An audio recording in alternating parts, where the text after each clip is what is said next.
사랑하는 여러분, 우리가 문제를 가지고 또 참 고난을 가지고 하나님 앞에 나아가 기도합니다. 우리 하나님께 우리가 간구하며 나아가죠. 간구한 다음에 우리가 기도를 마치고 일어나 나갈 때 많은 경우 우리는 그 간구한 내용들, 그 문제들을 다시 짊어지고 나가는 경우가 참 많습니다. 이것이 우리의 연약함이죠. 내가 주님께 간구했으면 모든 것을 온전히 맡기고 나가야 될 텐데, 평안함으로 나가야 될 텐데 다시 그 문제를 가지고 나가는, 그래서 고민하며 힘들어하는 우리들의 삶, 참 이 연약함 가운데 사랑하는 여러분, 우리가 하나님께 정말 맡기면 좋겠습니다. 우리가 간절히 기도하면서 하나님께 맡기고 하나님이 주시는 평안을 가지고 우리가 그 문제 앞에 삶 가운데 나아갔으면 좋겠습니다. 하나님께서 그 길을 열어주실 것을 믿고 우리가 맡기고 나아갑시다. 하나님의 평강이 함께할 줄로 믿습니다. 오늘 하나님 말씀 앞으로 함께 나아갑니다.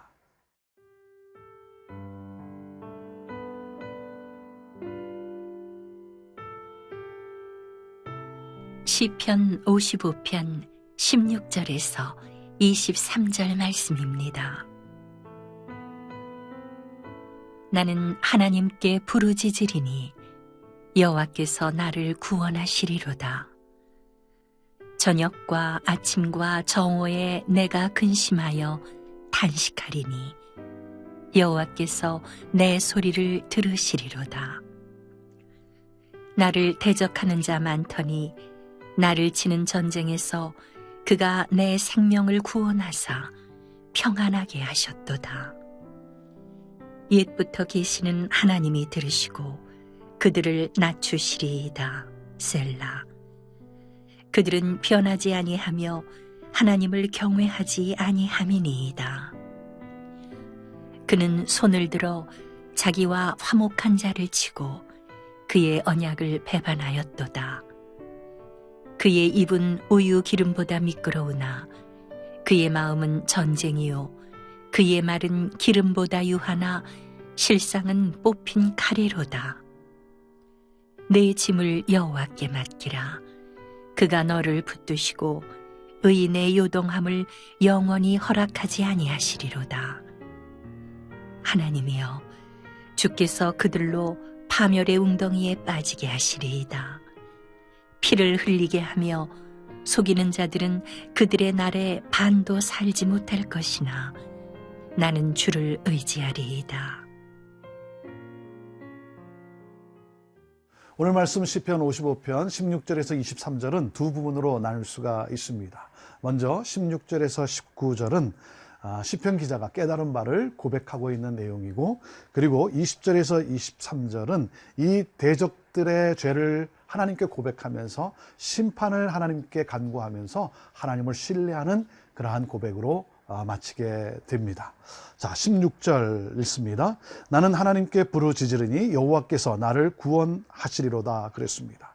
하나님께 부르짖사오니, 여러분, 우리가 고난이 더욱더 중첩이 되면 더욱더 부르짖음으로 나가야 할 줄로 믿습니다. 어린아이가 배가 고프면 어떻게 합니까? 웁니다. 그리고 소리를 지릅니다. 여러분, 어린아이가 필요한 것이 있는데 정중하게 어머님 제가 지금 배가 고픕니다 그렇게 합니까? 그렇지 않죠. 울어요. 그리고 막 소리를 지릅니다. 고난 가운데 우리가 하나님 앞에 부르짖어 간구하며 나가야 합니다. 우리의 이 아픔과 고통과 우리의 모든 문제를 하나님께 그저 쏟아붓는 것이죠. 그것이 바로 기도입니다. 왜 그렇습니까? 우리를 구원하시는 하나님, 우리가 그 하나님을 믿기 때문에 그렇습니다. 그래서 나를 구원하시리로다 이렇게 고백하고 있습니다. 여러분, 기도는 누가 합니까? 누가 부르짖어 기도합니까? 구원을 경험한 사람, 기도의 응답을 체험한 사람이 기도하게 되어 있는 것이죠. 시편 기자는 하나님의 구원, 하나님의 도우심을 그는 수없이 체험한 사람입니다. 나의 기도를 들으시는 하나님, 나의 기도에 응답하시는 하나님, 그 하나님께 기도로 나아가고 있습니다. 그래서 어떻게 합니까? 17절에 저녁과 아침과 정오에 내가 근심하여 탄식하리니 여호와께서 내 소리를 들으시리로다 그랬습니다. 저녁, 아침, 점심으로 탄식하며 신음하고 있어요. 3번의 기도 시간을 가지고 있습니다. 시편 기자는 기도의 시간을 내가 정해놓고 하나님께 아뢰겠다는 것입니다. 그리고 그 시간을 지키겠다는 겁니다. 무슨 말입니까? 기도가 우리 삶의 최우선순위라고 하는 것이죠. 작정하고 기도하고 있어요. 우리가 평안할 때 기도합니다. 그렇지만 고난의 때는 우리가 더 부르짖어 간구하며 기도해야 하는 것입니다. 왜 그렇습니까? 고난을 이기는 방법은 기도 외에 다른 것이 없기 때문에 그렇습니다. 그래서 기도는 의무가 아니라 특권입니다. 하나님의 역사를 가져오는 그러한 하나님의 구원을 체험하는 특권이기 때문에 그렇습니다. 18절에 그는 이렇게 고백합니다. 나를 대적하는 자 많더니 나를 치는 전쟁에서 그가 내 생명을 구원하사 평안하게 하셨도다. 나를 대적하는 자가 너무나 많다는 것이죠. 이 표현이 어떤 표현이겠습니까? 사방으로 우겨쌈을 당하였다라고 하는 것이죠. 사방이 막혀 있다는 것입니다. 거기에서 어떻게 두려워 떨지 않을 수 있겠습니까? 그런데 이 시편 기자는 그 상황 속에서 나는 두려워하지 않을 수 있다는 거죠. 왜? 그분이 내 생명을 구원하사 평안하게 하셨기 때문이다라는 겁니다. 그것을 경험했습니다. 하나님의 평안과 하나님의 구원을 경험했습니다. 사랑하는 여러분, 우리가 기도의 시간을 정하고 우리가 기도의 시간을 지키며 나아갑시다. 기도의 어떤 행위가 우리를 건져내고 우리를 구원하는 건 아니지만 구원의 하나님께 우리가 더 간절히 매달리며 나가야 할 것입니다. 그런가 하면 힘들고 어려울 때 그 사건에 우리가 빠지고 묵상하는 것보다 오히려 기도의 시간을 좀 더 늘려 나갑시다. 새벽을 깨웁시다. 한밤중에 철야로 하나님 앞에 기도로 매달립시다. 왜 그렇습니까? 하나님은 그 가운데서 생명을 건져내 주시고 우리를 평안케 해주시는 하나님이십니다. 우리를 건져내 주시고 우리를 평안케 하시는 하나님, 오늘 그 평안 속에 우리가 기도에 또한 그 평안, 그 능력을 체험하며 누릴 수 있게 되기를 바랍니다.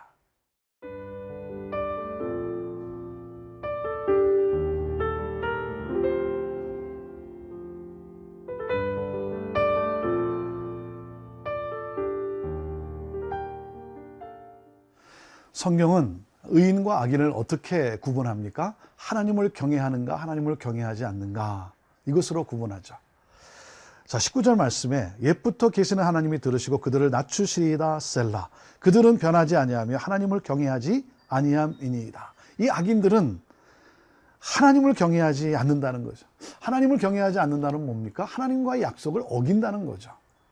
그래서 20절에 이렇게 말합니다. 그는 손을 들어 자기와 화목한 자를 치고 그의 언약을 배반하였도다. 이 악인들은 자기와 화목한 자를 치고 언약을 배반하였다는 거죠. 친구로서의 우정, 친구로서의 약속을 마치 헌신짝 버리듯이 그렇게 내버렸다는 것입니다. 관계가 깨졌습니다. 하나님과의 관계도 깨지고, 이것이 바로 악인의 모습이라는 거죠. 21절에 좀 더 이렇게 표현을 합니다. 그의 입은 우유 기름보다 미끄러우나 그의 마음은 전쟁이요 그의 말은 기름보다 유하나 실상은 뽑힌 칼이로다 그랬습니다. 겉으로 하는 말과 속마음이 다르다는 거죠. 말은 그럴듯한데 결국 뭡니까? 상처를 가져다 준다는 거죠. 여러분, 누가 이런 사람하고 같이 있고 싶겠습니까? 오늘 말씀을 보면서 우리가 삶에 우리가 결단해야 될 것이 무엇입니까? 정말 좋은 친구가 되어줍시다.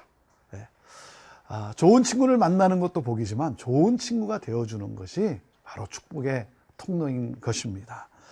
이 친구로서의 우정을 헌신짝 버리듯 버린 이러한 사람들, 참 하나님과 약속을 깨트려 버리는 사람들, 그들의 결론이 어떻게 되겠습니까? 그것은 결국 멸망 아니겠습니까? 자, 오늘 그러한 상황 속에 시편 기자는 22절에 이렇게 고백을 합니다. 내 짐을 여호와께 맡기라. 그가 너를 붙드시고 의인의 요동함을 영원히 허락지 아니하시리로다. 하나님은 의인이 요동하는 것을 허락지 않는다는 것입니다. 하나님이 지켜주신다는 것입니다. 그래서 뭐라 합니까? 내 짐을 여호와께 맡기라는, 하나님을 전적으로 신뢰하라는 것이죠. 여러분, 아이들이 문제를 만나면 부모에게 달려가서 막 그 문제를 쏟아냅니다. 그 문제를 다 말하고 난 다음에 아이들은 평안을 누립니다. 왜 그렇습니까? 이제 그 문제는 더 이상 내 문제가 되지 않고 부모의 문제가 되었기 때문인 거죠. 부모가 알아서 처리해 줄 것이다 믿기 때문에 아이들은 다 쏟아낸 다음에 평안을 누립니다. 마찬가지입니다. 하나님께 우리가 다 쏟아내면 하나님이 누구십니까? 그 문제는 이제 하나님 것이 됩니다. 하나님이 우리의 짐을 대신 져 주십니다. 그리고 그 문제를 해결해 주시는 하나님이죠. 진정한 평안과 진정한 쉼을 우리에게 하나님이 주시는 것이죠. 자, 그래서 23절에 시편 기자는 이렇게 소원하며 고백을 합니다. 하나님이여, 주께서 그들로 파멸의 웅덩이에 빠지게 하시리이다. 피를 흘리게 하며 속이는 자들은 그들의 날에 반도 살지 못할 것이나 나는 주를 의지하리이다 그랬습니다. 악인은 결국 어떻게 됩니까? 그들의 웅덩이에 빠지고 만다는 것이죠. 그들은 반도 살지 못한다. 그들은 정말 멸망의 길로 갈 수밖에 없다는 것이죠. 자, 이러한 상황 속에서 시편 기자는 고백합니다. 나는 주를 의지하리다. 나는 하나님을 의지합니다.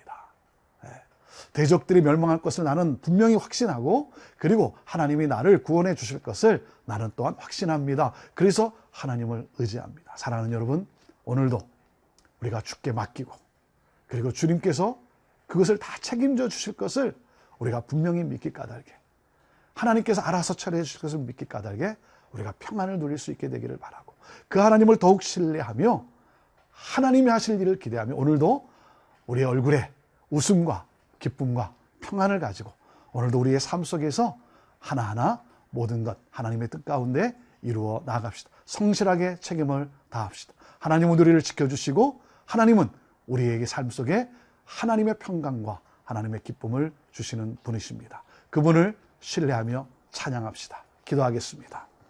하나님, 우리 모두가 주께 더욱 부르짖어 간구하고 힘들고 어려울 때 더 무릎 꿇고 나가고, 그러므로 하나님이 주시는 평강을 가지고 오늘도 맡겨진 모든 삶의 일 속에서 하나님 평강으로 처리할 수 있는 그러한 우리 모두가 되게 하여 주옵소서. 하나님 도우시옵소서. 우리를 건져내 주시옵소서. 새 힘을 주시옵소서. 승리케 하여 주옵소서. 그 하나님을 찬양합니다. 예수님의 이름으로 기도합니다. 아멘.